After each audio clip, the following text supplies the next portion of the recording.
Good evening, everyone. Welcome to the West Yorkshire Football Show and our usual Monday night roundup here, looking back at all of the weekend's action. I'm Chris Bell, delighted to say I'm joined, as ever, by Stephen Browne, by Gareth Walker, and Stephen Downes. We'll be joined a little bit later on by Jayson Boocker as well, hopefully, when we get into our Leeds United-based discussion. First things first, gents, how are we all doing? Are we well? Absolutely buzzing. But absolutely buzzing. Oh, well, I can imagine that Downesy will be the happiest of the lot. Downesy, and you get one of them from me.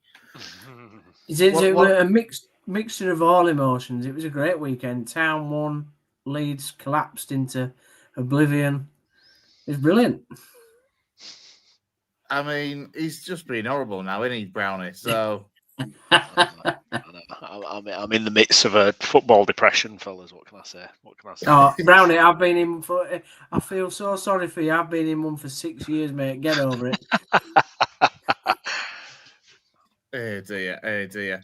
Well, we will talk about Brownie's depression a little bit later on. As I say, hopefully when Jay gets here to maybe pick him up ever so slightly. We'll start, though, by running through the non-league stuff. We sadly haven't got Lewis with us this week, so I'm just going to do a bit of a whistle-stop trip through the non-league scene and all the things that happened over the course of the weekend. Halifax, then we'll start with. It would have been a bit of a dodgy run of late. They've turned things around. They got a good 3-0 win against former manager Chris Millington's Solihull Moorside. His return to the show was not a happy afternoon, sadly, for Chris Millington and for Andy Cooper. But Will Harris, as you can see there, had a great afternoon, getting a hat-trick in the process. A new signing from the summer. He got, I'll say, 3 goals in that one. Turning our attentions to the Northern Premier League, Guiseley, they got a 4-2 win. They were 2-0 down at half-time against Ashton United. They came back in the second half with 4 goals to win by 4-2. A great win for Ian Richards' side. That's 4 games unbeaten now for them. And Ian Richards has made an absolutely superb start to life at Nethermore, and long may that continue. Into the MPL East, and these were the weekend's fixtures and the weekend's results, over the course of the weekend. As you can see, Brighouse Town picked up a 1-1 draw against Bridlington. Silson's trip to the North East Face concert was called off. Garforth were beaten slightly surprisingly by the side that were bottom of the table going into that game, Blythe Town. They lost 1-0 to the side from the North East. Emily, they picked up a good 1-0 win away at Newton Aycliffe. And Pontefract Colliery's got a 1-1 draw at home to Dunstan. Steve, a quick word down on Emily. Again, another good win for them. And in particular as well for Emily, a good signing in midweek as well, with Gabriel Johnson joining the Emily ranks. Of course, a man known in these parts for his time at Guiseley. Yeah, very experienced professional. Good win for Emily. Like you say, they keep on rolling. I know that was it was going to be a tough game at Newton Aycliffe. I think it was a tough game last year when they played them both home and away, actually. So they're a decent side. Emily have brought in a few bodies lately. Gabriel, Bailey Thompson, of course. Chris, you might know from his Guiseley days as well. So they've brought some attacking threat up there. It's Richard Tracy will be delighted with the victory. I hope to speak to him later in the week to do a piece for the Emily website. Yeah, it certainly keeps them well in that playoff hunt as well, doesn't it, Steve?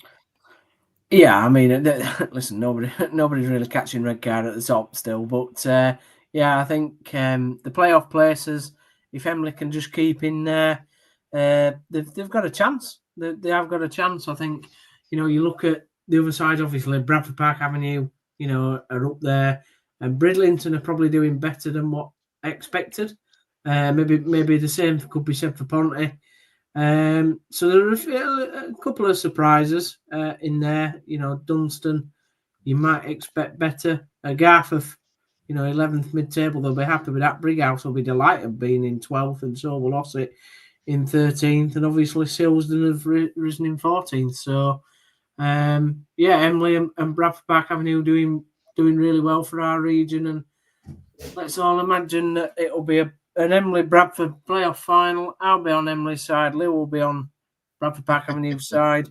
I'm sure you might be with him on that one, Chris. So Mr. Browne will have to come and join me on the Emily side. I think that's what we'll oh, Gaz, if Gaz makes the long trip from Lancashire, that's how we'll tip the scales, I think.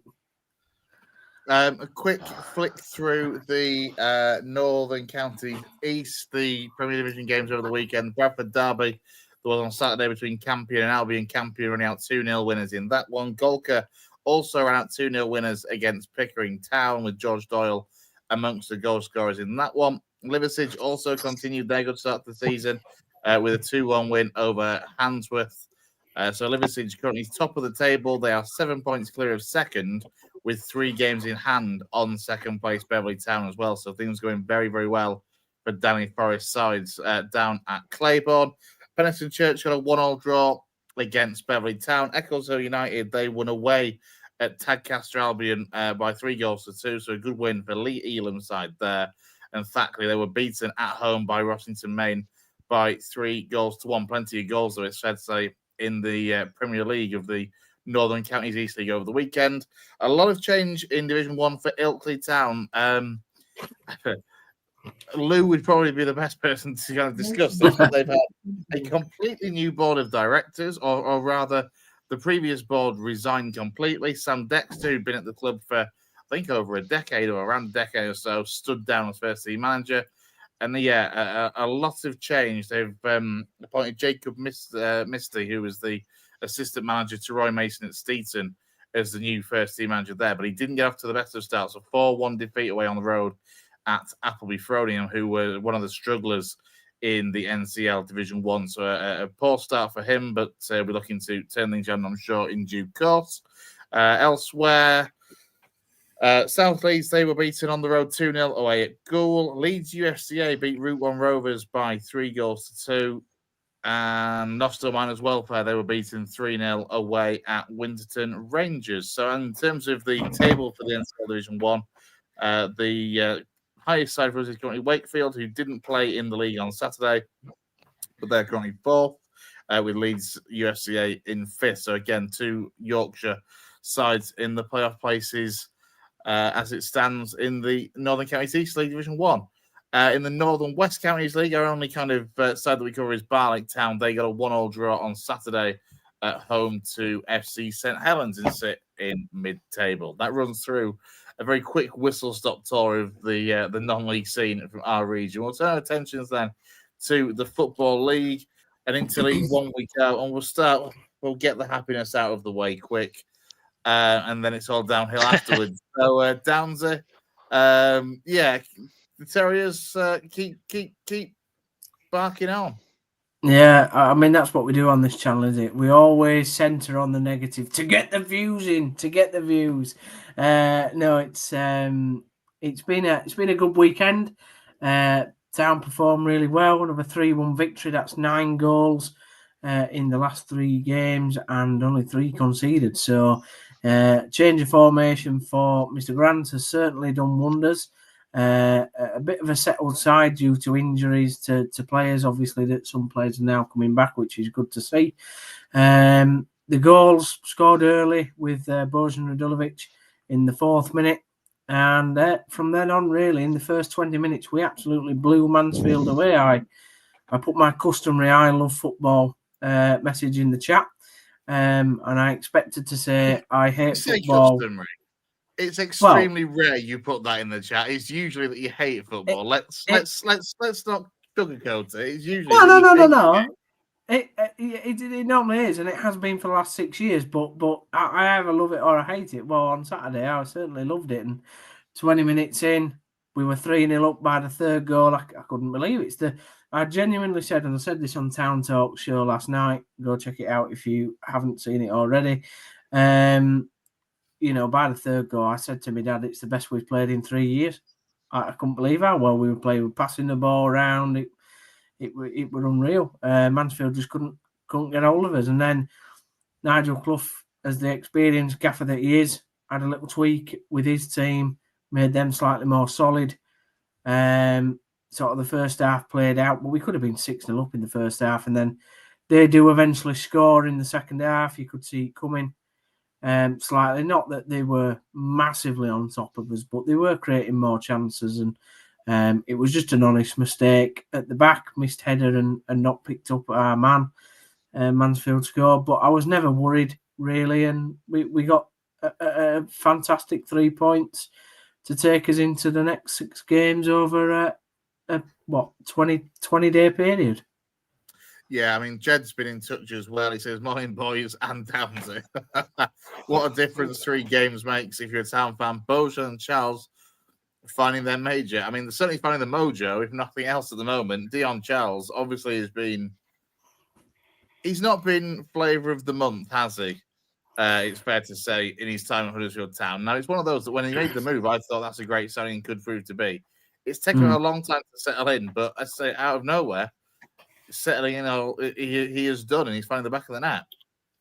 Yeah, I think Dion he hasn't helped himself in necessarily his first early days at Town, and the whole going to watch Bolton at Blackpool going to watch Bolton while we were at Blackpool didn't certainly help.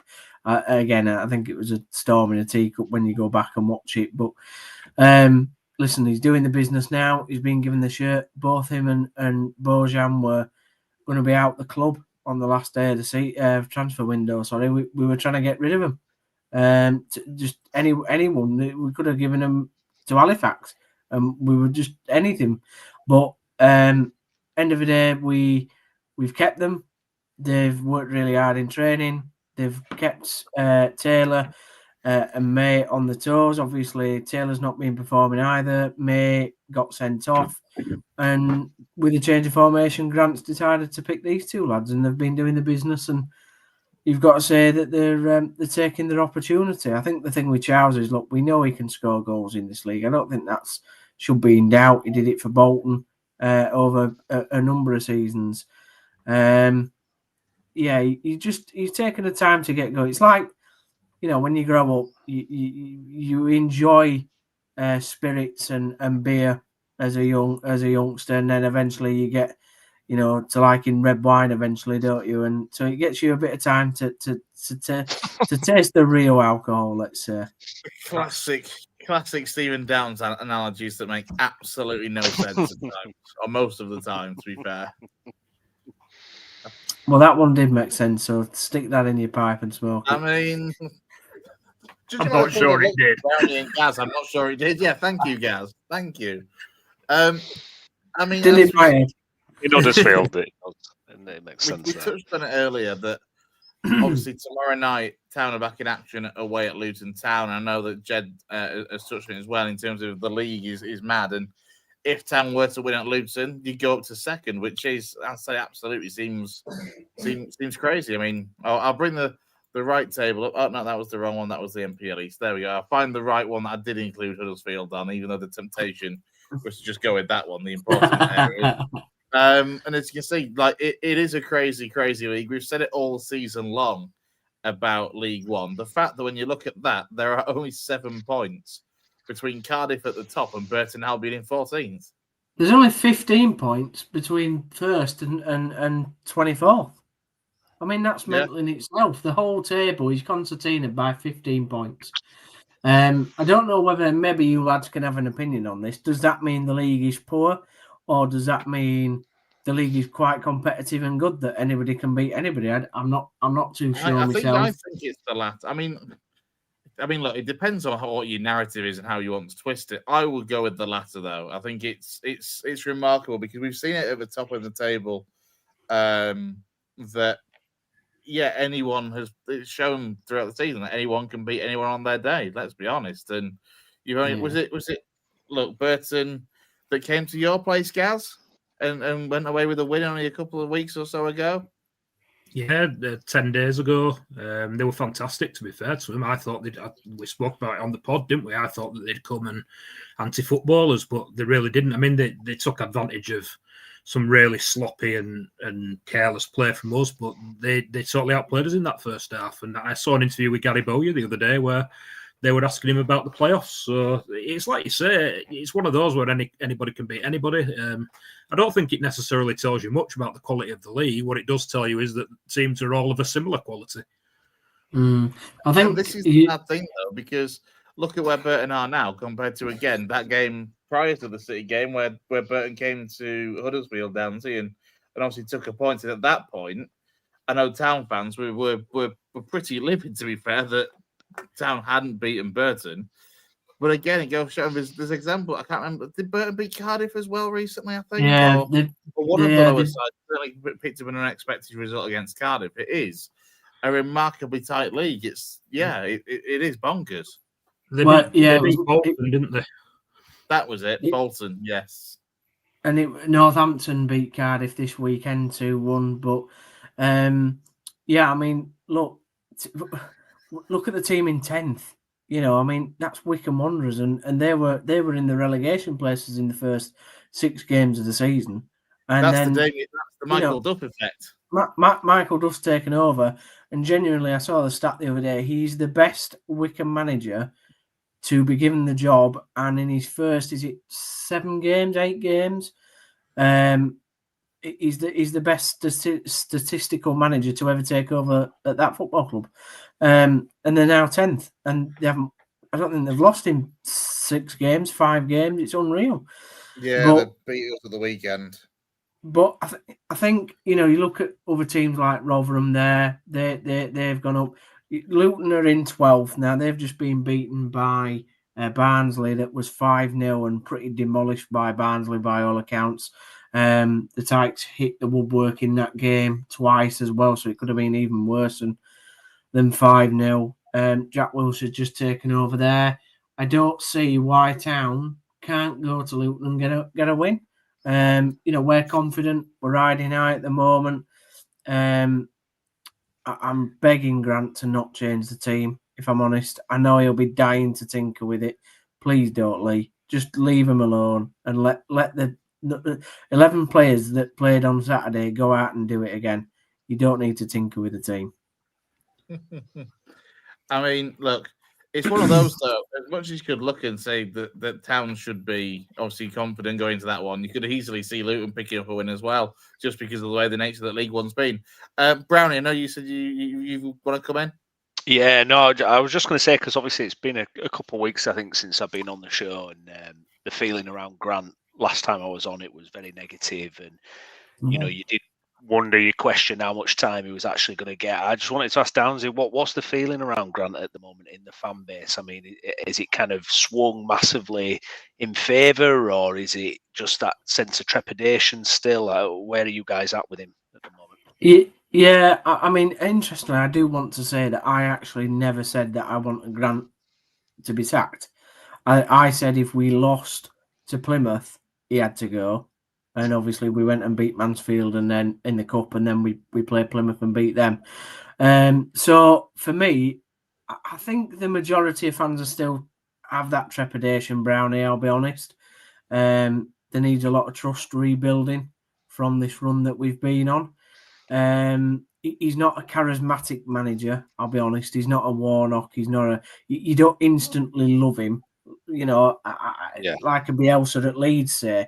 You know, I think you've got that problem with Farken, and I'm sure we'll come on to talk about him later on. You know, some managers you just fall in love with, don't you? I fell a little bit in love with Michael Duff, I'll be honest. And I stated quite, you know, ferociously on here that I never wanted Duff to be sacked. And so I think the fan base is happy that Grant's turning it round. I think they're happy that he's obviously learned. Now, whether that's he's had to learn because of injuries and the situation he's been in, and you know, that's fine. But hopefully he's learning. The real test will be, and I did say this, I think after the Plymouth game, the test will be when he gets more players back, and he's starting to get players back now. So obviously Alfie May can play tomorrow. You know, Alfie May's back in the team now. Does that mean that he goes straight back in ahead of Bojan or Charles? Personally, I don't think he should. I don't think he's warranted that. I think he's got to earn his place back in the team. But Alfie May is a League One striker and a very, very good one. So does he? Do you know what I mean? There's things at play that you think, you know, what's Grant going to do? Because obviously as well, he's going to have to manage, you know, big personalities. Joe Taylor will not be happy that he sat on the bench at Town constantly and not getting a proper opportunity to show what he's about. So there's a lot of things at play at Town in a minute. Grant's going to have to spin a few plates, I think, in these next 6 games. So yeah, I don't know whether that answered your question or not. I don't think it's massively swung, mate, but I think there's little bits there that people are going, right, well, if you carry on and you win, I don't know, 4 games in the next 6, then we might be talking quite a big swing. Yeah. Gaz? Cheers, mate. Yeah, you talked about a change in formation. I presume that is inclusive of going 2 up top rather than 1 up top, Downes. Is that what he's done? Yeah, it's a weird 4-4-2, so it's not a Chris Bell standard 4-4-2. It's a sort of lopsided 4-4-2 where we've got Miller and Ruskin on the left, who are very much your typical wide players, left back and left winger, and then on the right it's kind of Ben Wiles is tucking in as playing a more old-fashioned inside forward role. But he's sort of out wide, but he's sort of cutting in constantly, and Sorensen's overlapping. So it is a bit of a weird 4-4-2 that we're playing, but it's definitely helped. And I think the one thing at Town, and I've always said this, it doesn't matter what squad we've had, you put round pegs in round holes, and you play simple football at Town, and you get the best out of the players that we've got. Then that's all fans want to see, and that currently in the last 3 games is what's happened, mate. Yeah, the reason I asked that was obviously because you've spoken for a while about needing some physicality up top, and obviously Radulovic is providing that. Now, it'd be interesting to see, obviously Charles is scoring goals, but it'd be interesting to see if Taylor or May could play with Radulovic and do the sort of same job that Charles is doing. But to the way you're talking there and the way that you spoke about needing physicality up top, it sounds to me like he's the one that's made a big difference, having someone up there to play off, mate. Oh, absolutely. The thing about Bojan is that ever since he's come to the club, he's obviously a technical footballer, but a big man at that. He's not a Carl Udlin who can't trap a bag of cement and can't head a ball, even though he's 6'9", and he's not a John Parkin-esque or someone of that ilk where he'll go and smash defenders about. But what it is he's cute. He's got soft feet. He can hold the ball up, pass the ball off, and be really effective up there, and then get in the box when he needs to, and he can finish. He showed that himself in the last 3 games. I think Charles is a bit of a perfect partner for him, really, because he does overrunning. The one thing Bojan isn't, he's not quick, and I wouldn't say he's got the best stamina in the world to play an intensive style for 90 minutes. But somebody like Charles, somebody like Alfie May, definitely has. I think Alfie May will be a good partner for Bojan, but as we've seen at City, you have to say, you play players that are in form, and that's what Charles is in form. Oh, Chris, you're muted, mate. Yeah, comment from Jed. I mean, he says recent games are having 20 shots a game, Soundsy. Where's that come from? Is that from the formation change primarily? Yeah, to be honest, Jed's right. Yeah, we are averaging. I don't know if it's exactly 20. Jed might be right on that. But we are averaging a lot of shots. I mean, in the first half against Mansfield, we had 9 shots on target in the first 20 minutes. I've never seen Town. I don't think I've ever seen Town have 9 shots on target in 20 minutes. Never mind across the full game. So the attacking element's a lot better. It's weird because he's playing Marcus Harness in centre midfield. I don't know where the hell that's come from. It's a bit like what Newcastle did with Joe Linton. I'm not saying that Marcus Harness is as good as Joe Linton before anybody says in the comments, but it's that sort of, Harness has never played as a centre midfield player. He's played as a centre attacking midfield player, but a very much high number 10 role. But in this, he's playing as a number 8, and it's really interesting to see from a tactical point of view. And he's playing really, really well in it. I mean, I've been quite a critic of Harness and Ledson this season because of where they've come from and where we've signed them from. But they've on Saturday, they were absolutely outstanding. I mean, in that first 20 minutes, I couldn't give any Town player below an 8. And I don't think that's happened for 3-4 years, like I said. So if we go if we won tomorrow and went second, outstanding, fantastic. I know you're all bored of me moaning on here week after week because of how Town have been crap, but it's nice to come on and be positive. Town Talk yesterday was a joy to do. I think I preferred it when you were miserable. Most people do, mate. Just before we kind of fully move on from us, a quick look at the fixtures then between now and the end of the year, really, just to kind of see what you think the running will look like between now and January. And obviously, as we mentioned, Luton away tomorrow won't be an easy game. Another tough-looking game against Wimbledon at home on Saturday, although they've dropped off the pace maybe ever so slightly compared to where they were previously. And then as for December, it's a very, very busy month for League Grant side. As you can see, start with the EFL Trophy against Lincoln, then league games against the likes of Cardiff, Wigan, Rotherham, all in there again. It's a very mixed month, though, isn't it? Because you look at that and you've then got sides that are not doing so well, I guess, in the form of, your Cobblers, your Port Vales, and the like. So what do you expect for the month? Yeah, I mean, Luton tomorrow technically probably is going to be our hardest game, I would say. Cardiff away. No, you didn't let me finish. You didn't let me finish.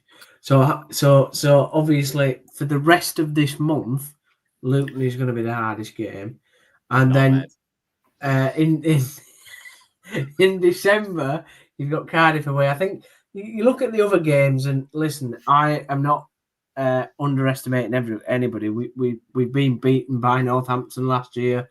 We got beat by Burton earlier this year. Rotherham's always an interesting game between Town and Rotherham being a Yorkshire derby. But, you would like to expect us to be, like I said, how many games is in the league there? There's, what, eight games, is there, in the league? I think. 1, 2, 3, 4, 7 5, on 6 there, in 9 on December. So there's 9. So out of 9 games, I would like us to pick up 6 wins. 5 wins, 6 wins, if we can. I think you have to do that to try and get promoted out of this division. I think you have to go on a bit of a run and put some results together. So out of 9 games, by the end of the year, I'd like us to win 5 or 6 of those, and I think we'll be good. Cardiff away, if we drew to them, that's fine. We've got actually quite a number of away games in that period. Town do tend to play better away from home, so yeah, it's going to be interesting. It's going to be very, very interesting. It is indeed. Let's turn our attention then to the other side in League One, and Gaz for Bradford City at the weekend. You were there on Saturday over the hill in Lancashire away at Bolton for that game. A goalless draw, but by all accounts, not a particularly bad goalless draw. No, and it was a nice, easy trip for me too. It's just half an hour down the road for me. Got picked up and taken by a mate from Skipton Way. And to be honest with you, Chris, it was a really entertaining game for a 0-0 draw, and probably a very good point for us because we've been on a bit of a sticky run lately. I think we're 1 winning 9 now, but only 3 of those have been defeats. The win, unfortunately, was only in the Virtue Motors against Everton under 21, so we have it a bit of a sticky patch. Whereas Bolton were absolutely flying. I think they'd won 5 in a row. The home record was outstanding. The young lad that they've got on loan on the right wing was ripping everybody to shreds, and it was really, really tough ask. It was a fantastic occasion for League One. There were 26,000 there. 5,000 City fans went over, and Bolton obviously sold a lot of tickets as well. First half, I thought Bolton were really good. They had us on the back foot for the majority of that first half. Had quite a lot of possession, quite a lot of shots, although most of those shots, I would say, were from distance, barring a couple that Sam Walker's had to bail us out with. And Bolton probably went in at half-time wondering how they weren't winning. But the second half, we more than matched them. It was more end-to-end. Bit of a basketball game, as Graham Alexander described it. Chances at both ends, and We maybe, I arguably think we edged that second half, and George Lapsley nearly won it for us at the end. But a point away at Bolton, considering the form of the two teams, he's not to be sniffed at one bit. No, absolutely. And look, we'll quickly look at the table again. So I think as you see Bolton, the fact that they are where they are shows what a good point on the road that certainly could be come the end of the season. Yeah, like I said, they were on a fantastic run, and we were on a poor run, and obviously their place is always a tough place to go, regardless of where they are in the league. They're one of the bigger clubs in the league, and yeah, it was just a really tough ask given our form. We had a few players who out injured as well. We're starting to slowly get players back now. Baldwin and Sarcevic were both on the bench on Saturday, both came on as subs. Baldwin actually played really well when he came on. Sarcevic, to me, didn't look fully fit when he came on, which is a little bit of a concern. But yeah, to go away to Bolton and pick up a point, it's a really good point. And like I say, it's something that you wouldn't sniff at before. I think now we go into a set of fixtures where we're playing teams who are probably going to be the opposite of Bolton. We've got quite a few games against teams in the bottom half of the division, and it'll be interesting to see how we get on in those, because so far this season we've done better against the sides that have probably the more fancied sides. You know, your Lutons, your Wickhams, your Huddersfields, your Boltons, teams that have wanted to play football, that have wanted the ball, and we've been able to press them, and they've not really known what's hit them at times. And when we've come up against teams that have maybe been a bit more reserved, sat deeper, played it longer, not wanted the ball as much, been more physical, we've struggled. So I'd imagine the run that we're going into now, we'll face some of those. Seems like you brought it up there, Chris. Obviously, Plymouth down at the bottom, Port Vale down at the bottom, Reading struggling, Leyton Orient, I think they're in the bottom half. Wigan around mid-table, Port Vale again in the bottom, near the bottom. So we've got to find a way now. We've picked up a good point at Bolton. We've got to find a way dealing with these teams that will play differently to how Bolton will play, because it's an opportunity for us looking at that table and those fixtures to start picking up wins and come out of this winless run that we're in. Yeah, I mean, the game before we hit December, obviously on Saturday, the last game of November for Bradford City, is Exeter at home, which is, again, another one of those sides that can be difficult to play against, certainly at home. I mean, Christ, I know from a Lincoln perspective that we had them earlier. I think it might have been earlier at the start of either end of last month or start of this month, and we battered them by all accounts. We could have been 3 or 4 up and ended up losing 1-0 to a 94th minute Exeter winner. So it's how the cookie crumbles, and you know how tough these sides and these games can be. So as I say, before this run, even the last game in November doesn't look the most straightforward, even though it possibly should do on paper. Yeah, especially given, like I say, how we play, Chris, and how we've fared against these teams so far this season. Obviously, like I say, we've done better against the sides that have wanted to play football, and these sides that come and make it difficult for us, we've struggled against. And you would imagine, like you say, it's going to be the same starting on Saturday with Exeter. We've got to find a way of dealing with that. We've got to find a way around this. If we want to stay up there and challenge at the top of this division, we've got to be able to deal with sides that play both ways, and that has to start on Saturday. Hopefully, getting a few players back will help. Like I said, Sarcevic came on as a sub on Saturday. He's a big player for us, even though he didn't look fully fit. He'll have another week's training in before the Exeter game. I thought that Humphreys was outstanding when he came on Saturday. He's had a bit of a mixed start to his spell at City so far. He's sort of not always impressed, sometimes not looked quite right. But when he came on as a sub on Saturday, he was a real threat. And I would like to see the side that finished the game on Saturday, barring probably Lapsley. Obviously, Lapsley came on for Nerfel at right wing back. I'd like to, obviously, Nerfel needs to play. But other than that, I'd like to see that side start the game on Saturday, because the way we finished the Bolton game, they deserve to carry on Saturday. I don't want to kind of bring the mood down at all. However, is there any concern amongst the kind of the City fan base for the fact that the January transfer window isn't too far away, and players like, obviously, Josh Nerfel, who've made a great start to their career, obviously Bobby Poynton's one that has always been looked at by sides at a higher league and obviously had a pretty good season. Are there any concerns that January and possible departures might derail the season that you've had so far? Excuse me. I've not heard too many grumblings about it, Chris, so far, to be honest. Obviously, there always is that threat when you've got young players who are doing well. Talking about Nerfel in particular, he started the season fantastically, real threat. There is an argument that we've been found out a little bit with regards to him being the out ball. It's quite often that we look to switch the play from one side to the other when Nerfield's in space, and teams are starting to cut that out a little bit. His form as such, we noticed exactly that against Lincoln. Yeah, it is often the out ball, and teams, like I said, have picked up on it. It's one of the things that like I said, that is the argument that we've been found out. That is one of the things, and as such, his form has tailed off a little bit over recent weeks. But on the flip side of that, you talk about the three young. We've got three what you'd call players who I see as assets at the football club, or bigger assets. You've got Nerfield; he's under a 3-year contract, including this season. Jensen Metcalf, 3-year contract, including this season. And Bobby Poyton, 2 years, including this season, with an option for an extra year. So we are protected. The club have done well in investing in those types of players and rewarding them and protecting the value. So if they were to go, or there was to be interest, then we would be handsomely rewarded. But I don't think any of them like I said, we're 1 winning 9, Chris. So over the last few weeks, form's tailed off a little bit anyway. So there's nobody that's really outstanding. And you would be worried about leaving imminently. I am told that there were scouts there watching Metcalf and Nerfield on Saturday, but neither of them were outstanding. Metcalf got hauled off at half-time. Metcalf actually has played in central midfield when he's played this season. He was tried on the right of the front three on Saturday and really struggled, to be honest. So I don't think that's an experiment we'll be trying again. But as you pointed out, when we played Lincoln and when he's played in central midfield in other games this season, he has been really good. So they're the three. But like I said, I'm not too concerned. I don't think anyone's panicking at the moment, mate, to be honest with you. Well, that's fair enough. Question from Jed. I mean, this for all of us, I guess. Has the international break impacted this league this season? Seems to be a very stop-start season so far.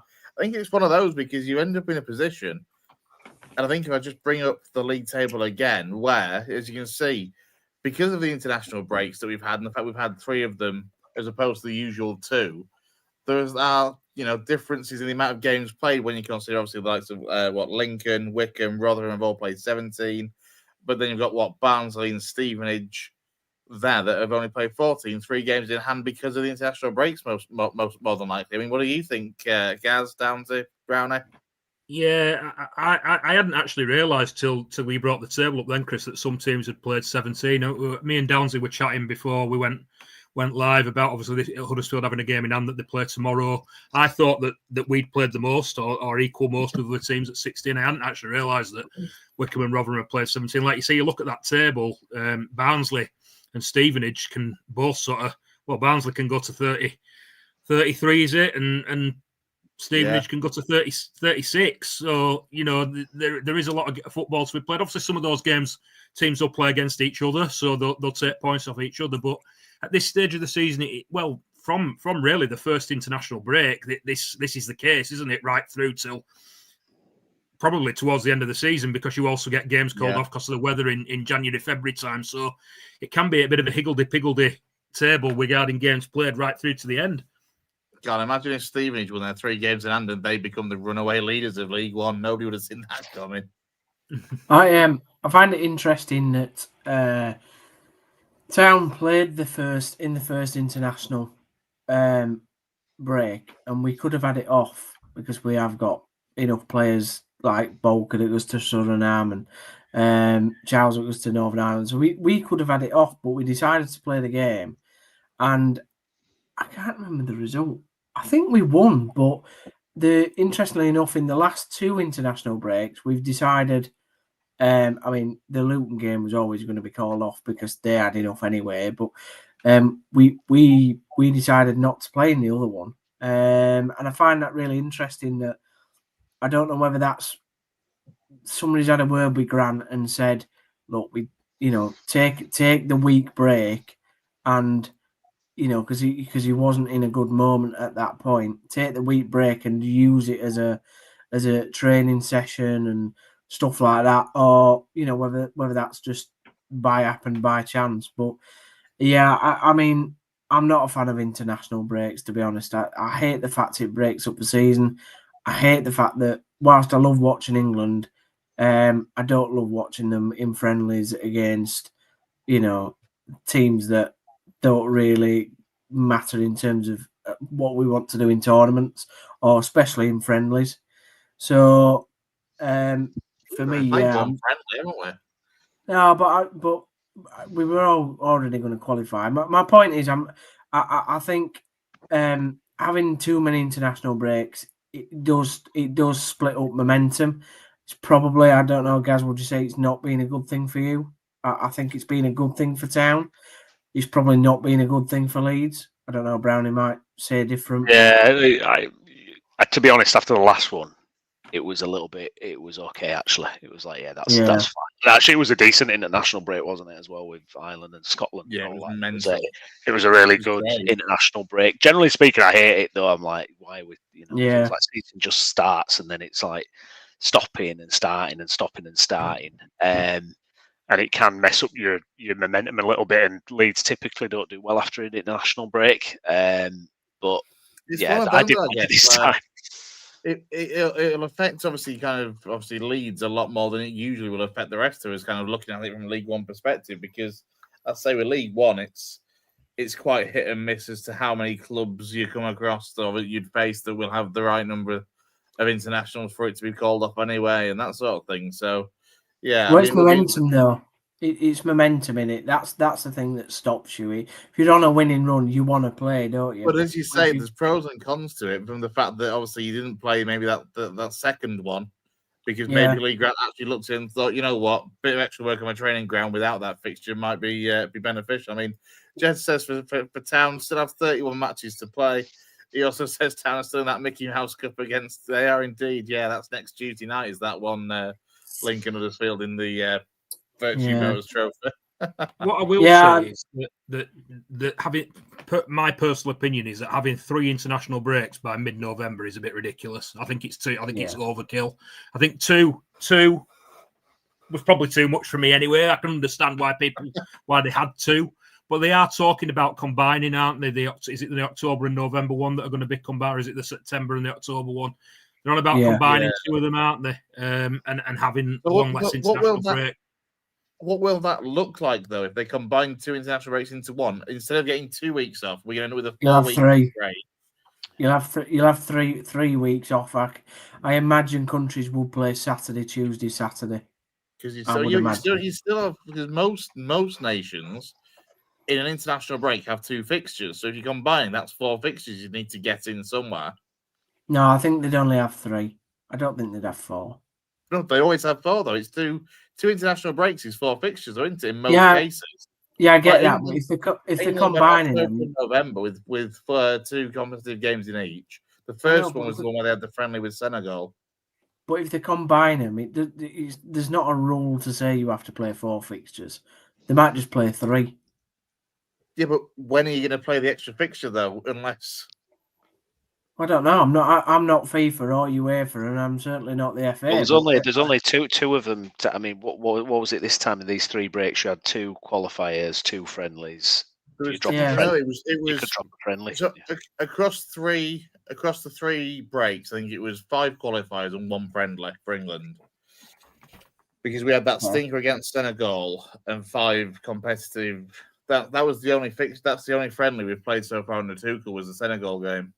I know what Downes is saying. You could drop that friendly, but at the end of the day, we all know how much money rules in football and how much FIFA will want to play. I can't see them willingly dropping the game. I think like Chris says, I think they'll still play 4. I don't just think it's FIFA. I think like your management, your international managers will want the extra fixture. True. To be fair, true, because international managers get so little time with players anyway. Club sides will not want to be off for 3 weeks. I mean that could. You imagine like you've just got into the season and you get to October, November time, and then you have a 3-week break. I get why some of the players, particularly at lower levels, who don't go away for the nations, will absolutely love it. But for us as fans, for me that just kills it just kills the season. Your alternative is to keep it as it is. Well, no, because we don't normally have 3. Like Gaz says, we normally have 2. No, this is what I mean. Your alternative to combining into a longer break, so getting to October and having 3 or 4 weeks off because of the international fixtures. Your only other alternative is what it is now, which is you get a month into the season, 2 weeks off, another 3 games or whatever in the league, and then 2 weeks off. Like the alternative is what we have now. So it's one. It's going to end up having to be one or the other, isn't it? You can't. The only thing they could have done, I guess, it would have gone September and November maybe, and then have put one in maybe for January. But obviously, because of things like African Cup of Nations and because of domestic league fixture backlog anyway at January, because of, like, for example, the Premier League, the FA Cup starts for Premier League sides and all things like that, is I know that they're not keen on having too many international breaks post-Christmas. Well, other nations don't do this. Which is it? Is it? Of course they do. No, but is it someone like Argentina? Browne, you might know, because obviously with Bielsa and all that. Isn't it like Argentina only play seven fixtures a year or something daft, or so they don't have like loads of international breaks, do they?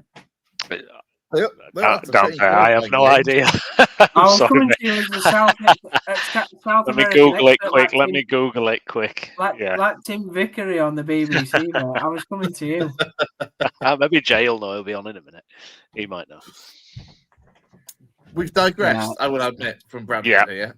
Before we do move on from Bradford, Gaz, you got any final thoughts for Exeter on Saturday and not about international breaks? Just what I said previously. I can only reiterate what I said previously, Chris. We know what Exeter are going to come and do. We know how they're going to play. It's not going to be a Bolton. It's not going to be a Town. It's not going to be a Luton or a Wickham. It's going to be a team that comes and makes it difficult for us. And we've got to find a way around that. And it's something that we have struggled to do, not just this season, but it's something that we've struggled to do in previous seasons as well, at Valley Parade especially. It's one of those where you need an early goal. And if you don't get an early goal, it gets more difficult and more difficult. Like you says, Lincoln found out when they played them a few weeks ago. Yeah, absolutely. Browne? Yeah, no, I was going to say, I don't know if anyone's seen it tonight, but Idris Agaya for Everton has been sent off because he's basically slapped Michael Keane. So me and a couple of mates, we were chatting, we're thinking like all these players that have like fought their own team members, and obviously you got the classic, you got like Boye versus Dyer, that's the one, isn't it? Yeah. There was Lasso versus Batty in the mid-90s. There's been a few flare-ups, hasn't there? And one that a mate of mine... Gaz knows where this is going. Well, yeah, a mate of mine reminded me, 2001, Leeds United versus Bradford City. They did finish 6-1 to Leeds, by the way. I should mention that, but I won't say it too loudly for Gaz's sake. And certain last time you beat us in it, Browne. Yeah, probably. Yeah.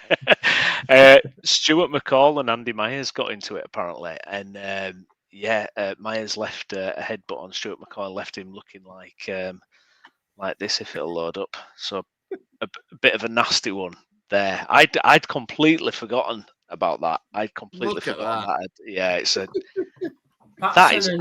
So that is a season that Bradford went down, I'm guessing, and it was just an absolute chaotic mess at that point, I'm guessing, Gaz. Yeah, do you know what? I can't remember if I was at that game or not, because I went to a lot of games, obviously, those 2 years were in the Premier League, but I think I only went to one of the ones at Leeds. I have a feeling I might have watched that one on the box, and yeah, it was just when everything were going wrong. Obviously, Richmond had fallen out with Jewell, and Jewell had left, and then Chris Hutchins had come in, had been promoted to manager, and it all not worked out of him, and then Jim Jeffries had come in, and it would all just really, really, really, really bad. And I don't think Andy Myers endeared himself to City fans, because obviously everyone knows how much Stuart McCall is adored at City. So yeah, he didn't help himself there, and didn't help the team, because, like you said, I think we got beat 6-1 that day. It's there's an incident at Town that happened in 2015. Yeah, 2015, and Martin Patterson and Adam Clayton got into a bit of a fight on the Town training ground, and it all came out in the press. And what was quite funny about it was when Chris Powell became manager, he was directly asked about it in a fans forum, and he just said, "Oh yeah, I'm quite aware that they've had a recent tussle." And then we played Sheffield Wednesday away, and I'm sure we beat them 2-1. And Patterson's, one of them scored. I think it might have been Clayton on a free kick. And what was hilarious was, because they were both on the pitch at the same time, and they'd obviously made up, the celebration was the other player pretending to punch the opponent. So like I think it might have been Martin Patterson starting on Clates in training, and by just say for instance, and the celebration was then Clayton getting his own back on Martin Patterson in the celebration. It was hilarious at the time. If social media was as big back then as what it is now, it'd have absolutely blown up. But do any of you guys remember the Isle Berkovich John Hartson one in training? Yeah, training. Oh, that were brutal, wasn't it? That kick absolutely leathered him, didn't he? Oh my god, yeah, it was something else that one. Yeah, that would. Remember footage going around as like, Jesus, yeah. There was obviously I think we all kind of do watch another podcast with ex professional footballers that recently had Jermaine Beckford on, and Beckford was at the club at the time when the Patterson Clayton one happened, and he said, naming no names, but any town fan watching that knew exactly what he was on about. If you're tuning in and you've got any favourite teammate scraps, let us know in the comments, and and we can touch on that. What your favourite bust-ups of teammates going rogue? Let us know in the comments. I blow up with Jay I blow up with Jay every week on a Thursday night. So. I mean, yeah, you and Jay at five-a-side kicking off. I can well imagine that. Actually, imagine that. We will bring Jay in just a second or two. He is almost ready to join us, I think, before we start talking Leeds United. Quick update on the United-Everton game. Still 1-0 to Everton with about 25 minutes still to go. I mean, Browne actually on that, to be fair. Look, start of the season, you were looking at Everton as possibly being one of the sides that might be at the bottom end of the table.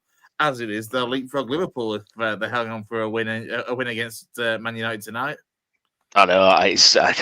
Watching a bit of it at Man United, just useless. I mean, that man advantage, you expect him to push on and do something. It seemed like typical Everton. It's that cliche, though, isn't it? It's that cliche that sometimes it's harder to play against 10 than 11 and all that malarkey. Yeah, no, it's true. And it's, they weren't particularly smart about it. They were trying to be quick and get balls up top instead of just, being a bit more patient. But, oh well, it's like, go on, Everton. Surely Man United losing Brownie puts a smile on your face. That's what I mean. Exactly. Come on, Everton. I was going to say, you'd probably expect United to be down there as well, wouldn't you, at start of season anyway? Yeah. They're more Everton. Exactly. I just feel for Liverpool now,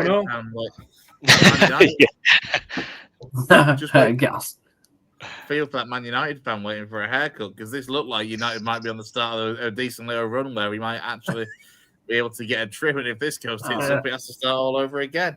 If I were him, I'd give up now. Give up the ghost. Just get your hair cut, lad. It's made him famous. He's not going to do that. Made him very, very. I know, famous. but there's a difference between being famous and then, like, can you imagine the weight of his hair already? The guy's making a fortune, mate. I know. Just wait for him to be like racking up the sponsorships from Head and Shoulders and the adverts from L'Oreal Paris and all that malarkey. He's never going to be able to get his hair cut at this rate. He has to do it like, Rodney Marsh when he got his head shaved at Valley Parade. They'll have to do that with him at Old Trafford. You know what I mean? Sit him in centre square when they've done it. And can you imagine Joe Hart coming on and rubbing Head and Shoulders on his hair and then it just being whipped off? Let's move on from this. Let's turn our attention then to Leeds United. Did I say Jayson Boocker has joined us for this? Night all. I've enjoyed it tonight. See you later, guys. See you, mate. That's tag. You're it now, Jay. I mean, look. To be fair, we'll keep Gaz around for this relegation chat for the Premier League as well, with Liverpool stinking the place out. So, hey, us Lincoln Town, Leeds, and Liverpool all in Championship next season. I'm happy to stay on too. This is the bit of the podcast I'm going to enjoy. So this is actually your main team, isn't it? This week, Villa. No. Of course it is.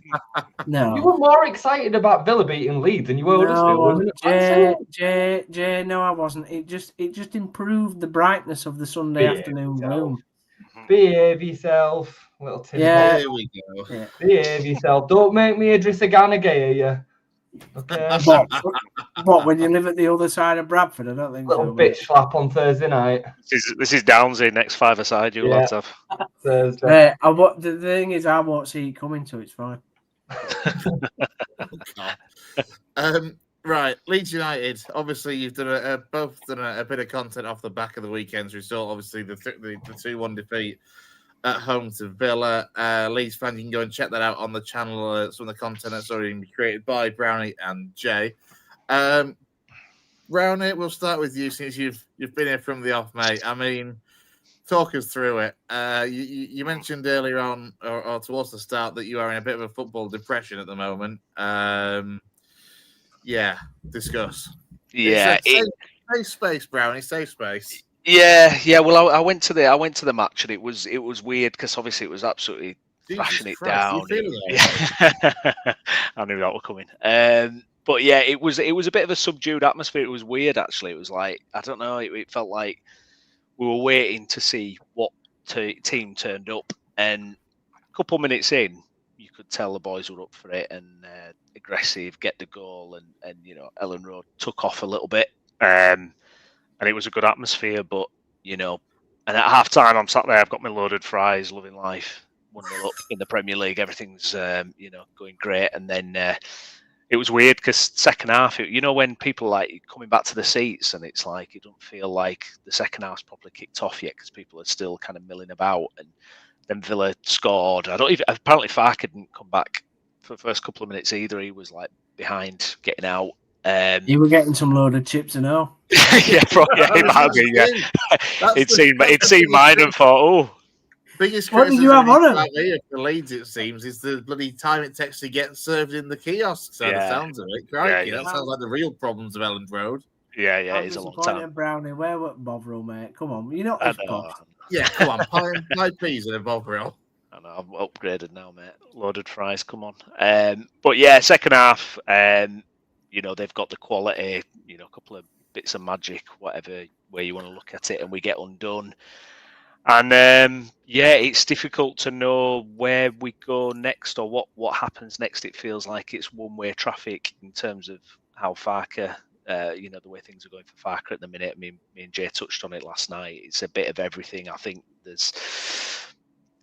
lot of fans, Farke, and we've said it, ad nauseum on here. A lot of fans were always kind of looking to kind of beat Farke with a stick, and every bad result, it just builds, and I think in the atmosphere yesterday, I mean, fans there were a portion of fans full time singing, "You don't know what you're doing."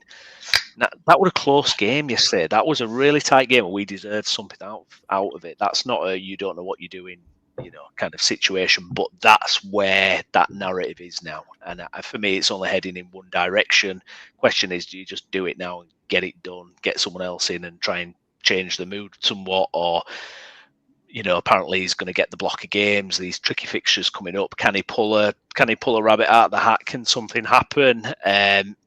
We don't seem to get any luck on the pitch either. And yeah, it's not looking good. It's not looking good, but I certainly don't lie all the blame at Farke's door. He's culpable, but I think there's bigger questions now that a lot of fans are realising, and that's the 49ers and the recruitment and where we were in the summer.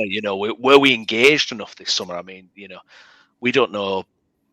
Parag Marate's got everything going on at Rangers. They were doing a takeover at Rangers in the summer, and you think, well, you look, they're going to have separate divisions. It's not like they can't handle two things at once. But I don't know. You just wonder where the attention's been, because for me, we needed to hire a top class director of football in the summer. I think that's what Sunderland have done, and I think that's what we should have done. I'm kind of gobsmacked we didn't. We lost Nick Hammond, vastly experienced, really connected, led our recruitment in the Championship that was really, really solid and got the job done. And then this summer we just seem to have kind of handed the keys to people that have never been in these positions before in the Premier League, and kind of gone, well, there you go. And it's I don't know. I think there's a deeper reason as to why we find ourselves here. So yeah, where do you start? There seems to be some similarities though with this the 49ers owned club situation, because obviously Rangers appointed a manager that was less than popular in Russell Martin, didn't work out. The recruitment is heavily come to blame for Rangers, obviously under the 49ers in their short tenure so far there, to the point which has led for the CEO, Patrick Stewart, today, and the sporting director, Kevin Thirlwell, head of recruitment, to be sacked. I mean, the summer and recruitment was not good for 49ers in more ways than like in both clubs, to be fair. Yeah, well, don't forget as well, they were there for the last relegation. It's not like they came into Leeds cold completely. They were there. They were the partners when Leeds were in the Premier League last. They saw firsthand what happens and how difficult it can be and how spot on you have to be with everything. So I'm not kind of buying this. Well, you know, they're fresh to it and everything like that. They were there. They were in the background. They said they learnt their lessons from that.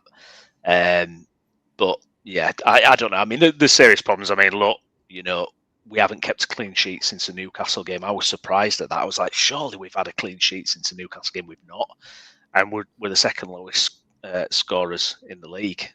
So it's, you know, problems.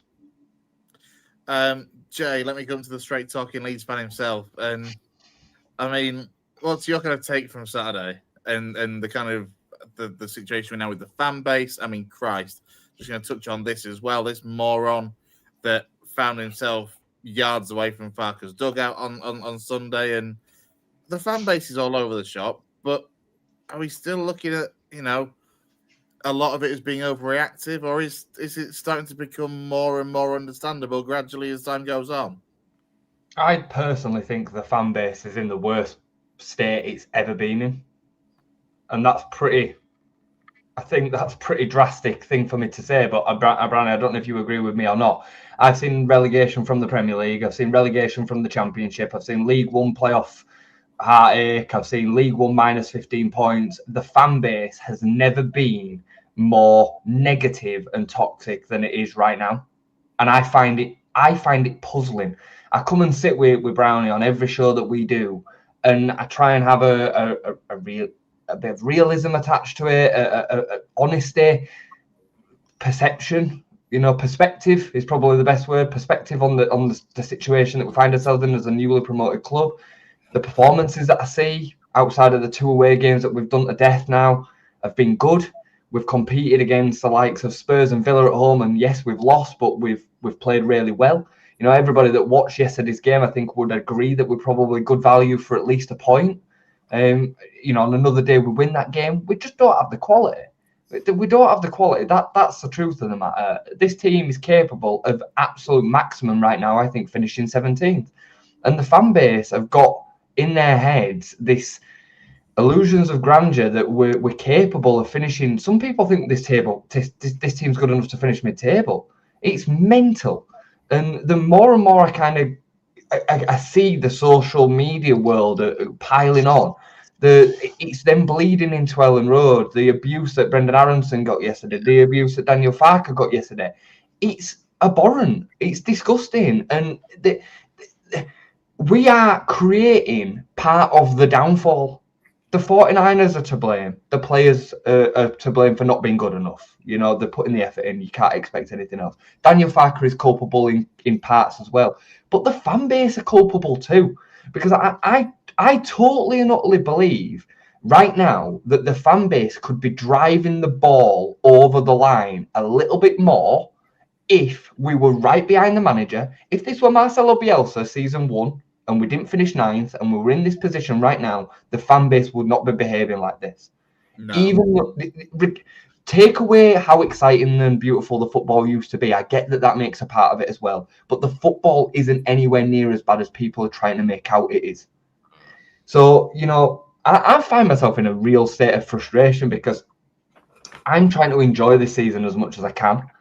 I was well aware of before a ball was kicked that it was going to look a lot like this. It's meeting my expectations, but it is being soured by I don't know if it is the majority. I think it's going to start becoming the majority because the negative noise travels fast and it travels quick. And in Ellen Road, it can become toxic real quick. You know, it doesn't take much for a few people around you to say, oh, fuck this, fuck that, and then before you know it, they're joining in on the bandwagon as well.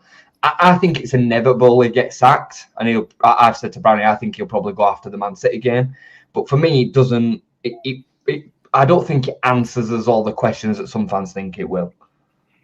No, I mean, I've got to say, I don't ever remember us as a fan base treating a player like Brendan Aronson's getting at the minute, where I honestly can't remember it, because I mean the thing about Leeds is we've always really taken to players that work the socks off, give 110%, might not always be technically the best or whatever, but we've always kind of really kind of rated those kind of players.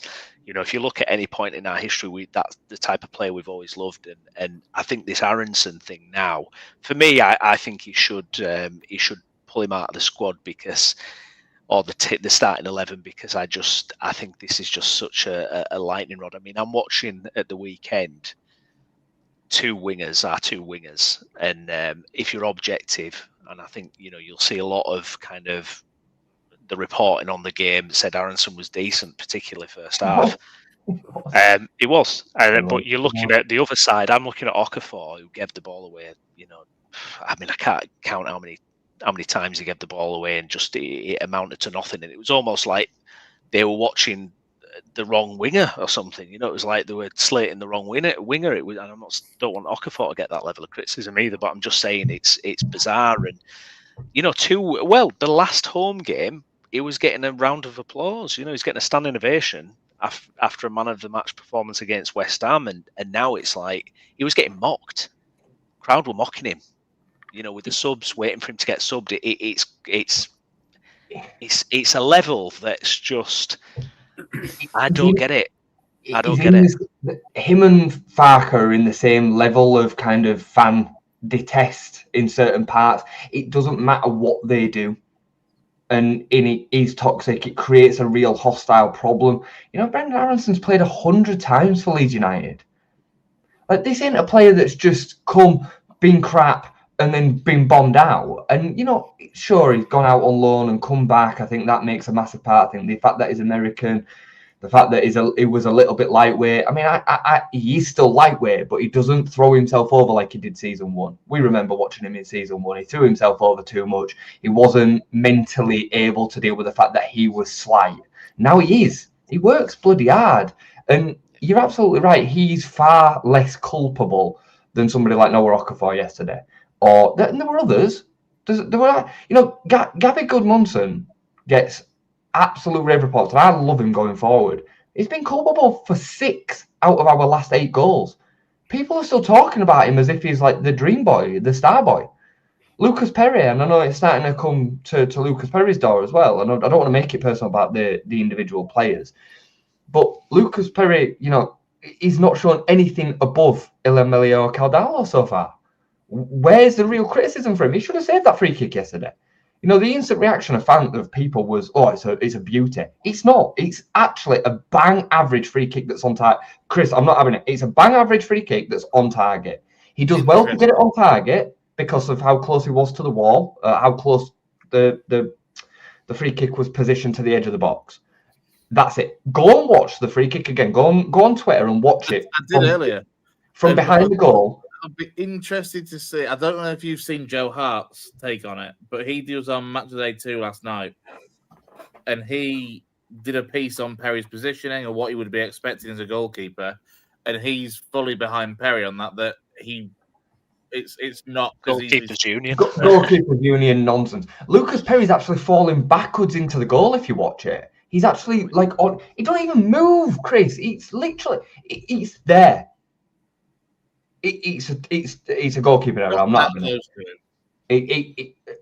I'm not. Nick Pope saves that. I always compare it against Nick Pope because Nick Pope kept Burnley in the Premier League almost single-handedly for like 3 years under Sean Dyche. He saves that, and that's the kind of keeper that you need when you're down at the bottom. I believe Sam Johnson saves that as well. Who was a bang average Premier League keeper. So anyway, this isn't about Lucas Perry. It's about the objectivity of the fans and how negative it's actually creating, and it's creating a problem. I am actually quite content as a Leeds fan. I'm coming on here angry and irritated by what's happening because of the reaction more than the position that we find ourselves in. We're a recently promoted club. This is what we should have expected, for it to look a lot like this. The performances are good. Tell me the performances are good. Well, I mean, the only thing you can say is obviously the disparity of the previous 2 away performances, but I take your point. You can't look at just 2 performances out of 12. You know, it's been 12 performances and there's only been 2 all right, Arsenal, but you know, whatever. That's Arsenal. Do you know what I mean? We have been competitive. We've been at it. It was back to that level, I thought, against Aston Villa. It's like I say, it's just, you know, there's a quality issue. You know, there's a quality issue. You know, I saw it time and time again where we'd get the ball so far up the pitch and we haven't got any midfielders that are making runs and offering themselves. It's very rigid, but that's what we bought. That's what we've recruited. That's what that midfield is. There is no magic in that midfield. There's nothing. You know, nobody can turn the game. I want to let the lads come in because I know they've got stuff to ask, right? But you just hark back to West Ham a few weeks ago, right? And we were having this conversation in the run-up to the West Ham game. I was saying nearly 1-11 we'd swap our team with West Ham. And we went and beat West Ham that day. They were in bad form, but whatever, we went. You look at the quality difference that they've been able to display over the most recent weeks, and you're seeing exactly what me and you were talking about, Browne. You know, the likes of Somerville, the likes of Paqueta, and these are the teams that we're having to replace. There's still a landslide in front of us. And I know Downes had disagreed at the time. You're seeing it. You're now seeing this come to life in front of your very eyes. The likes of Forest and West Ham, who were the teams that we were looking to potentially replace, the literally the quality of ability on the pitch, especially in the starting 11, is night and day. And we're having to bridge that gap every single time we face whoever, you know? So... Downes? Yeah, just a number of things, really. I mean, personally, just 2 quick ones to start with. I don't think West Ham are a very good team, but I know I understand what Jay's saying, but I really don't think the standard of quality of that team is far superior to Leeds. I think Browne makes a good point where, and I said it a couple of weeks ago, all your midfielders are the same. They do the same exact job. They're very good at the job in terms of, like, you know, getting the ball, being solid, stack, long staff. You know, they'll sort of like do that all day, recycle the ball and be pretty solid. I don't think Leeds will take many beatings this season. I think you'll lose games very closely, like you did at the weekend. I mean, I watched the Leeds stream, and like Jay said, you know, if it went off Calvert-Lewin's belly button instead of his hand, it's 2-2, and I don't think anybody would have batted an eyelid about Leeds getting a draw in that game. I watched it, and as much as I really loved the fact that it's his hand, I did say in the chat, and I'll be quite happy to say this in front of any other Town fan, Leeds deserved to draw that game on Saturday, because I didn't think Villa were very good in the first half. I know me and Jay slightly disagreed in the chat about why Villa weren't good, but I don't think Villa were very good. But I did think Leeds were really good in the first half, and you just didn't build on it in the second half. I don't understand the criticism of somebody like Aronson, because from what I see, all right, he might not be your most quality player, but he works his heart out in every game that I've watched. A lot like I think for Dan James. I think Dan James works really hard. All right, again, he probably doesn't have the quality that you need to stay up. But I just wondered, like, at what point? So Jay, you were saying that if you lose to City, you think Farker's gone. I still don't see anybody in the managerial market that is realistically going to come into Leeds United and do a better job than Daniel Farker. I mean, I quite like Gary O'Neill, but I don't think he'd do a better job than what Daniel Farker's doing right now, because they haven't got. He'd have the same tools to work with, yeah. And I know we've disagreed over the season so far about the centre forward. I still think, you know, I know Nemecha scored a couple of goals now, but I still don't see him as that real quality centre forward like the lad at Wolves in what's his name? Is it Larson? Sorry. You know, I don't see Nemecha scoring loads and loads of goals, and I certainly don't see Calvert-Lewin scoring loads of goals. I mean, what I would say is Nemecha, three goals in 300 minutes. Oh, yeah, it's good. It's good, Browne. So my two questions really, because I know guys will have some. One is, if Farke's sacked after the Man City game, does that make you more likely to stay up or less likely? And second thing is, as it stands, you keep saying that in January, because of PSR, you're not going to bring anybody in, or you're unlikely to spend quite a lot of money. I think your biggest problem is not just quality in the first team, but the lads that you're bringing off the bench are not making a difference. And I think that showed on Sunday, against Villa. I'd just like your opinion on both those questions, really. I think the Farke situation, my personal opinion, I don't think that this gets any better for a change of manager. The problem that I think that we've now got is that the fan base are too deep into it as a whole, that the reset of a new manager might create a lift within the fan base, which I think is inherently a problem. My flip side to that would be the fan base thing. And I seen comments, I think it was from James a minute ago, with regards to names of managers further up. We're not getting them type of managers, even if they were free. You know, Moyes, Nuno, Sean Dyche, they weren't coming to Leeds, even if the job was vacant earlier on this season. If we'd have got to Sean Dyche before Forest, as an example, I think Sean Dyche turns us down. I genuinely do. Like, he would look at this. Yeah, I think he'd look at this squad and think, well, my credibility is a little bit higher than that right now. I'm probably going to get relegated. I'm going to wait for another job to come up that's got a little bit more attached to it. You know, these people talk. The football world is very connected. He would have already been kind of touted by Marinakis if it had gone south with them, and that would have been dealt with a few weeks before. So, you know, for me, I don't think we're established enough to get them names. I think right now Gary O'Neill would be right at the top. I think the lad, the guy from, I forget his name, Mrs. Minard, but Rodgers. No, Rodgers would be one, but the guy, Marco Rose in the Red Bull network. I think Bo Svensson's come out and been the name that's kind of been mentioned a bit, but it wouldn't be the name that Leeds fans think it would, and we would employ them. Let's say we go after the Man City game, we lose to Chelsea and Liverpool at home, right? The fans will already be on their back. Yeah, and. But the problem is, sorry, mate. The problem is, you know, if it's an appointment that the fans are 100% behind, how long before this narrative spins out of control and you get into Farke part two? Do you know what I mean? You know that's literally what, you know. If, for example, if you get Brendan Rodgers in, there's going to be a lot of fans that would just not like that.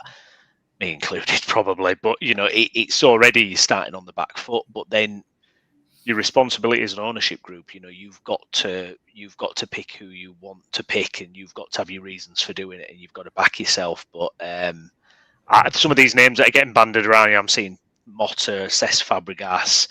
They're not going to touch it with a barge pole. They're not going to touch Fabregas. They're not going to touch you with a barge pole. He's done a great job down there at Como. He's doing a great job, but why would he come? No. I'm not saying he's not done a good job. They're not going to touch Leeds. He's not going to come to Leeds. That's my point. I'm agreeing with you. I think what it is, because we're in the Premier League. I think some fans think that automatically means you can get some top, you know, European coach. But I mean, nah. That's why you ended up with Sam Allardyce. Browne, the fan base right now are not happy with a manager that's achieved 190 points over 2 championship seasons. Record-breaking manager, dominating week after week after week. They're not happy with him. So the problem is the narrative was already set 2.5 years ago that it was crap in the Premier League. All the media's been saying it, fans been saying it. And before you know it, it's bled into the Leeds United fan base. This was already set. This was always going to happen with Daniel Farke. I feel sorry for him because he's got some limitations. He's got some problems. He's not perfect, but he's also a manager of a team that's quality bottom 3. So you don't get a Jurgen Klopp. You don't get whoever. You know, I would argue that Jurgen Klopp would struggle to keep this team up. I swear to you, I would. I'd argue that. I would. I reckon Jurgen Klopp sees his team finish 16th. I'm being dead. And what about question 2 then about the depth and not being able to bring anybody in January for PSR? I mean, do you guys know more about whether that's possible? I seem to think from what I hear and listen to on various channels and whatever that the money's not there. I don't trust the board to get it right anyway. I mean, the recruitment in the Championship has been, the majority of it's been good. Well, actually, no, I'm being harsh. It's all been good. But in the Premier League at the minute, it's looking like under this new recruitment team, it's a problem. The new PSR rules, I don't know whether that's going to change their outlook. I'd be flabbergasted if this ownership would be happy with anything other than solidifying the Premier League. They need it for the shares, for the money, the way that their business model works needs Premier League. The stadium. The new stadium needs Premier League football, so they can't have us going up and down. But I don't know. I genuinely think that they think that this team is good enough to stay up. Surely not, though. Surely by January. And the fact that you've got to get this next run out of the way, surely to Christ, they've got to get to the end of December and realise that this squad is in no way, shape, or form enough to stay up. And I don't know how they thought that in the summer. I don't know how they thought that. I don't know how, when the manager, Daniel Farke, said, I need more attacking recruitment. But he said it. He said the manager said it, and we just, whatever happened, and this fault, that fault, we didn't get it done. The crazy thing is we're not far off it, Browne. We're not far off it, are we? We are one or two bits of quality or creative of turning these games that are super tight into wins. I know we all kind of ummed and ahed as to whether Harry Wilson would have been the man that would have made the difference. He's actually gone on to have a brilliant season so far this year, smashing it in for Wales as well. He would have made such a difference. He really would. So anyway. But in terms of if they're going to do anything in January, I mean, so I'm with Jay, though. I don't trust this recruitment team so far from what we've seen. Adam Underwood. I don't know. I don't know. I really don't know. Guys were nodding along nicely a minute ago when I was eulogising about Farke and his the premeditated kind of take who can you get? I'll just be interested to know your take. 1,000%. You're 1,000% right. And I would honestly, I would come on here and say that you're wrong if I thought you were wrong. But I think that what you said about Farke is absolutely bang on. This was always going to happen. This was happening. I could basically what you and Downesy have said in the chat there. I couldn't have put it any better myself. I think that the expectations are far too high. What the Leeds fans expect going into the Premier League with this squad. Daniel Farke came out at the start of the season and basically said he wasn't happy with the recruitment, didn't he? Not in as many words, but that is basically what he was getting at. No, yeah. We're covering things that we covered a couple of weeks ago, and Downesy's covered it there. I don't think there's a manager out there. We talked about it in this group chat the weekend. I don't think there's a manager out there that comes in and does any better with that squad. I don't think that it's down. I don't think a large part of it is Daniel Farke's fault. I think the narrative was there. Like you said, that was absolutely bang on 2 years ago whenever he was appointed, that it was there then. And I just don't know what. I don't know what realistically Leeds fans expect any better. How? You've just got to. And I just totally agree with what you've both just said. I really do. Guys, I've seen fans over the last few days say that Daniel Farke he's now got a lower points per game total than Jesse Marsh, and they've started rewriting that Jesse Marsh is better than Daniel Farke for a start, which is a nonsense. What? And that we had a worse team under Marsh than we do now. We had Tyler Adams, Weston McKennie, Lewis Inistera, Cree Somerville, Bamford, a much better position than he is now, and probably better than what Calvert-Lewin is now. Like that team had Mark Rocker. We actually had some good players within that team. You know what I mean? We let Dan James go out on loan because he couldn't get in. Gio Rutter joined in January. I mean, it's not the narrative around Farker. And that were our third year. That were our third year in the Premier League. At that point. So we had that. Yeah, we were established. It's a nonsense. It's a nonsense. Can I bring up one more point? I think they've chewed off more than they can do this ownership, but by owning both Leeds and Rangers. And I know that they'll have different people to look after each club, but you're talking about two absolutely ginormous clubs with absolutely massive expectations. Rangers are expected to win the SPFL every year. They're expected to win the cup. They're expected to be in the Champions League. That's just what Rangers are.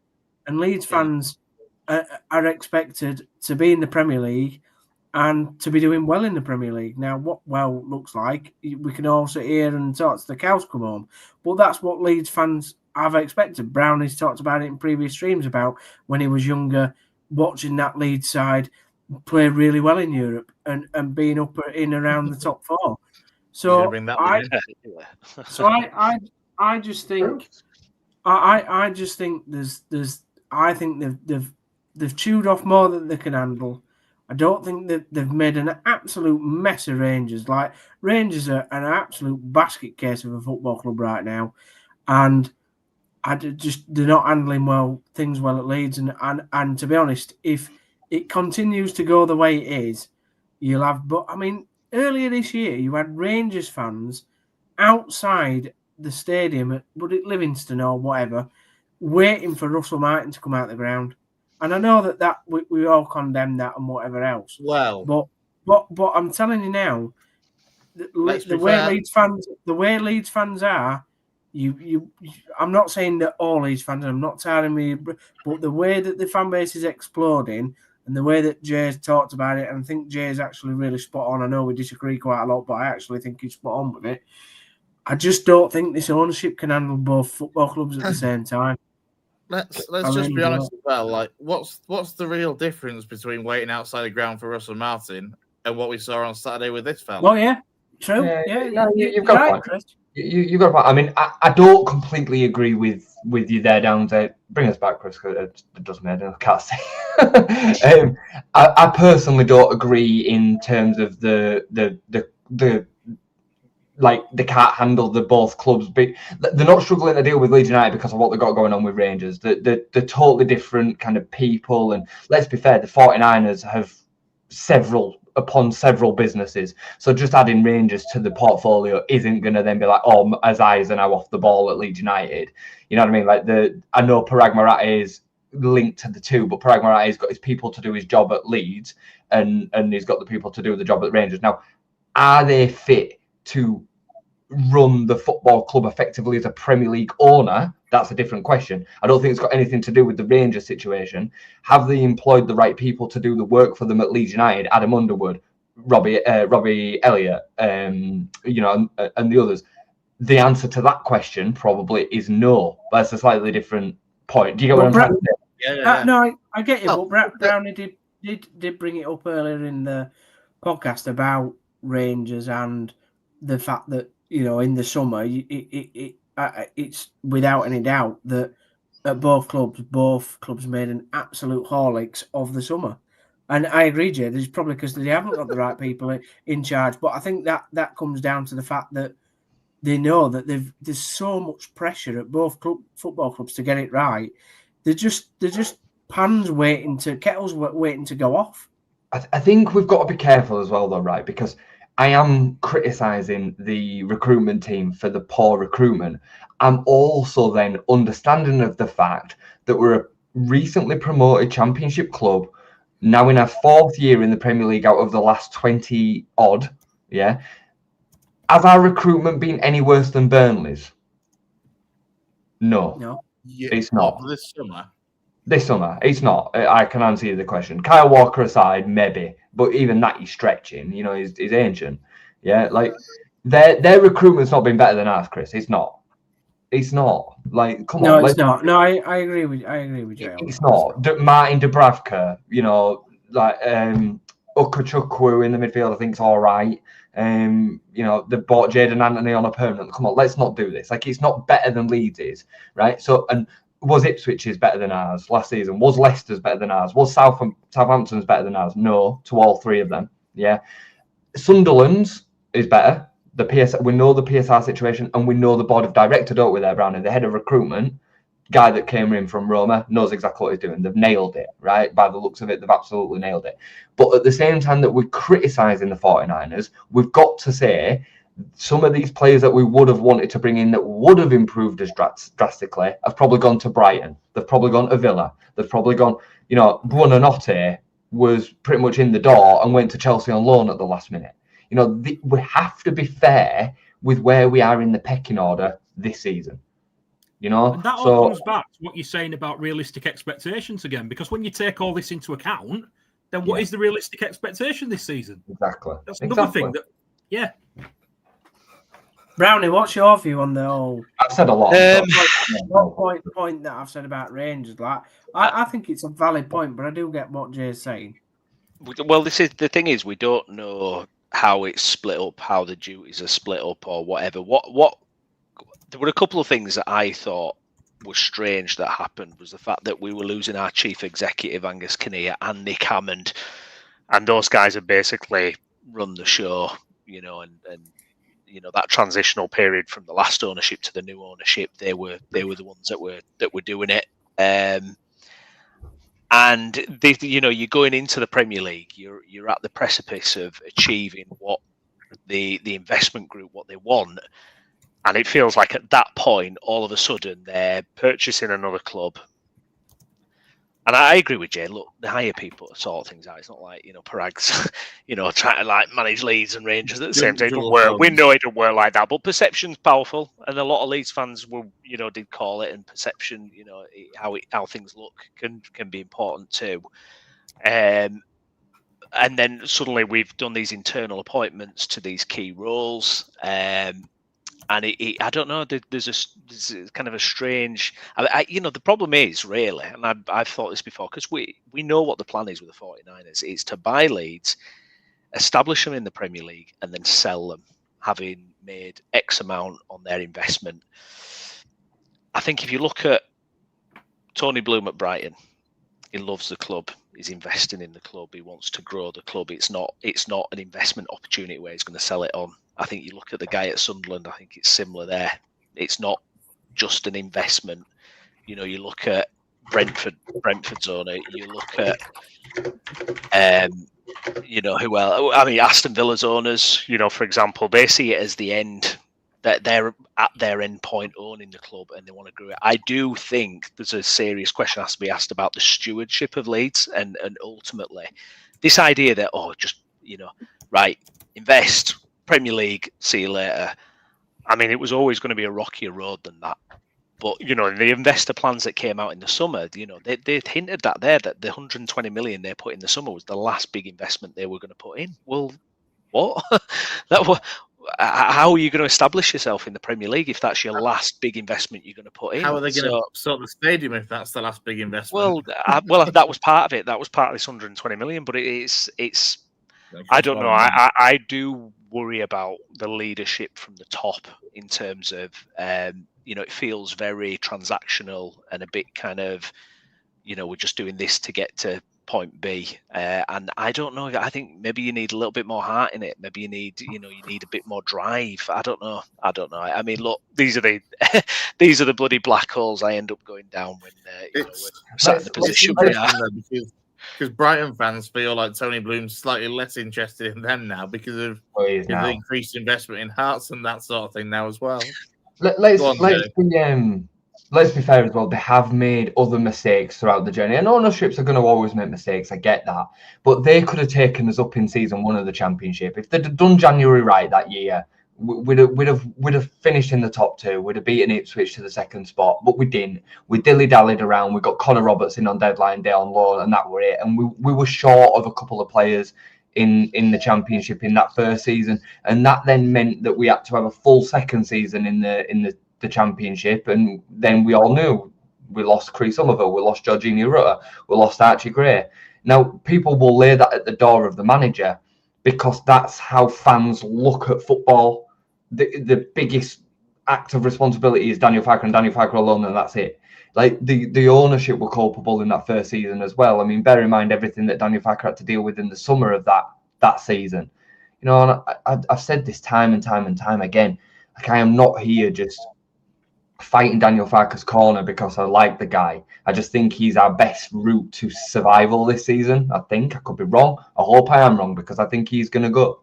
But you know, if somebody can come along that does a better job, I'm all for it. But the reality, the real stark reality of this situation, when Daniel Farke gets sacked, the streams will pop up, the Sky Sports News will start banging, and we will see them names pop up, and fans will go, "Oh shit!" That's what'll happen. I'm telling you. I can't wait because I do like them. On a small microcosm, I have seen it at Town where the social media element then seeps into the match day atmosphere, and obviously with our spiral of how things have gone over the last 6 years, you get to see how that it's not like a quick thing either. It seeps in slowly, but when it's there, I just remember like losing 4-0 to Swansea, and the absolute rage and apathy within that 90 minutes was unbearable. And it's just that's when it A goes too far, and B, that's when it becomes sad. Because like you said, Jay, you just want to enjoy the season, and I don't think you're going to be able to. I'll be honest.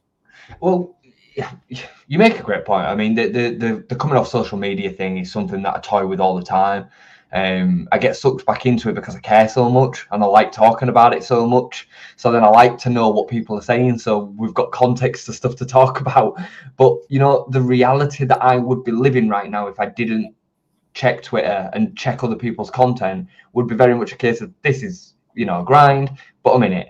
You know, if we could go back 30 years before social media, I truly believe that Ellen Road would be ferocious if this situation was the same. But the social media is so powerful now that it does drag the opinion in a certain direction, which is why I come on and talk with such passion to try and just bring anybody back the other way, because I think it's damaging. I genuinely think it's damaging what we're doing. What did you make? Sorry, Browne. That's how Michael Duff got sacked last year because of social media. Basically, that's what killed him. I can believe it. What were we going to say, Browne? Well, I was going to say, what did you make of? Because Farke's come out in you know, about Aronson saying that it's affecting the players in the changing room because they feel it's unfair the stick that he's going, and he's kind of made reference to, you know, we talk about mental health, and then, you know, this guy's getting, you know, basically abused. You know, and it's, you know, has he got a point there? You know, and when it's starting to bleed over into the changing room, the dressing room, I mean, that's dangerous territory, is that? Because, you know, that's directly impacting performances. The problem that he's given himself with this is he's given himself another stick to be beaten with. He's given himself another lightning rod. You know, now fans are using that. Oh, can you believe he's brought up mental health to deflect from the fact that Brendan Aronson's a crap footballer? Like, that's not what he's saying, but that's the narrative that these people want to spin. I think he's 100% correct. You know, and I think societally, this is deep. And I could go on and on and on talking about it all night, but this is the problem with society now. This is the way that we talk. We want to have a men's mental health month for the month of November, yet then we want to absolutely slam a human being that's playing for your football club, that's giving his absolute all, that's actually not playing that badly. You want to make yourself feel better by making him feel shit. Yeah, you'll be on your own Facebook sharing something about men's mental health the next day, and that's what Daniel Farke is saying, and he's spot on. It's not just, this isn't just a Leeds problem; it's a society problem. But and you're bang on there, Jay. I remember 10 years ago, right, in 2014, the absolutely true story. This because Dean Oyle was chairman at the time, came on Radio Leeds and told the story. Right, we had a player, you might remember him, called Majewski, the Polish lad. I don't know if any of you remember him. So we played Bournemouth on the first day of the season, got smashed 4-0, and it was the day that Robin resigned. But Majewski, it was his first performance for Town. It was his debut, and this is the first day of the season, right? And because of what had happened in the last season, obviously we'd gone 4-0 down. He took Majewski off, and he went in the changing room, and he was in tears because he thought that the Town fans were booing him because of his debut performance. And somebody had to come in the changing room, I don't know if it was the kit man or whoever, and say, it's not you they were booing. It's the fact that the Town fans were booing the fact that you got took off, that they thought that you played well, and they were booing the fact that Robbins had took you off. But he was like mentally scarred I'm sure for a few weeks, because they had to take him out of the squad. And then it said, it came out that it had affected him a little bit. And Simon Jordan's been on TalkSport today talking about an example similar to Crystal Palace. And basically it ruined his career. It couldn't get back on. Now look, we have to balance this out by saying it comes with the territory. You get paid the money that you get paid to be able to handle that pressure and handle the criticism. There's a certain amount, but then there's also a line. Yeah. And I'm talking about the position that we find ourselves in as a battling, recently promoted club. We should be vociferously behind everybody. We should be absolutely us against the world, wanting to help this team level up, because the quality that they've got is lower. Yeah, that's how we stayed up. That's how we stayed up. Absolutely is how you stayed up. I've mentioned to Browne, and I do need to go soon, so I'm going to stop rattling. I know I've been spending all the time, but me and Browne, we've been talking about teams that shouldn't have stayed up, that have stayed up in recent streams. We all remember the West Brom team that were bottom at Christmas under Brian Robson, had no right to stay up. They were crap, and they turned a position of complete, lost cause around to be able to stay up with the likes of Jeff Horsfield up front. That was the best final day to a Premier League ever. Unbelievable. Like 8 teams, wasn't it? Then Palace and Southampton or something. That happened because of the culminated feeling that they drove behind, not because of the quality of the footballers. They willed that over the line, and you can do that. And look, Leeds fans are the best in the world. Like they are unbelievable, but they can also be the biggest curse. They can be one or the other. There's no in between. There's no in between with the Leeds fans. They're either a huge problem or a huge asset. The season that we stayed up under Jesse Marsh, the fans and Rafinha kept us up. Like Ellen Road, that back into that season was absolutely nuts. Wasn't it, Brownie? You remember? You think of Norwich at home and stuff like that. Like we willed that over the line, but at the minute we're causing, or we're contributing towards the problem. I'm going to stop talking now. I'm sorry. I think that wraps it up, doesn't it, Chris? I was going to bring Jedsko in just to clarify. He says the City game could be the final nail in the coffin for Parker, then, Joe. Yeah, I think so. I think it's very likely that we go there and get pumped. If I'm honest, I think we go there and probably get pumped. Isn't that surely that's a game that you look at and like, well, it doesn't matter who's like. I mean, I know we've said about it not mattering who's in charge for Leeds this season anyway. It's going to be a struggle, but that really is one way you look at it and think, surely that'd be, it's like going to Arsenal and losing heavily. Like going to City and being pumped is to be expected. I guess I would have thought maybe the home performance against. I appreciate it's difficult in terms of it's Chelsea. It's a big game, but surely that would be the more likely one where there'd be a reason, if Ellen Road particularly had turned, for example, on that day, rather than going and losing at City like everybody else does anyway. I just think they will see it as a good excuse, a good opportunity to do it. And I think me and Brownie spoke about it yesterday, and I am really sorry, Brownie. I know I've been speaking a lot. But I just had a lot of things to get off my chest with it today. I felt this coming all day. I think the Chelsea and the Liverpool games, there's points to be got there. There is points to be got there, and I think that they may see it as an opportunity to get the fans behind them and to really go at it. Especially the Liverpool game, we're seeing what they're going through at the minute. If you've lost faith in Farke and Farke's ability to be able to galvanise not just the players but the crowd, you have to make that decision. Whoever it is, I'll get behind them. But I will say, I told you so. I'm warning you now. I'll tell you, I told you so. Brownie, any final thoughts then before we wrap up? Yeah, I could see it happening after the Man City game too, and then it's roll the dice time, isn't it? Then and see who you end up walking in the door as manager. But I think whoever, and if it happens, we need some unity. I think we need that unity, because that's what's missing. Like Jay says, we had that in that year we stayed up. You know, we had that unity, that sense of togetherness. I think, you know, at the minute we don't have it. We don't have it. It's toxic, and I think, you know, that's not helping. But yeah, we'll wait and see. Hopefully, you know. I mean, the thing is, you know, I would love to see us go and nick something at City. I mean, it would just be absolutely unreal and just completely turn the narrative. But we're due some luck. We are due some luck. So you never know. You never know. Stranger things have happened, but we're due a bit of luck. But we won't hold his breath, and we'll just wait and see. Never mind marching on together. It's more like fighting each other. Good one, that Downeser. I know. I've been thinking It's about late. that for the last 2 hours. On that note, we'll wrap it up there then. A big thank you to everyone who's joined us over the course of the evening. A big thank you to Jed in particular for getting many comments in, and for James, one or two others as well that have got the comments in over the course of the evening. Big thank you to Browne, to Jay, to Downeser, and of course to Gaz, who asked a little bit earlier on.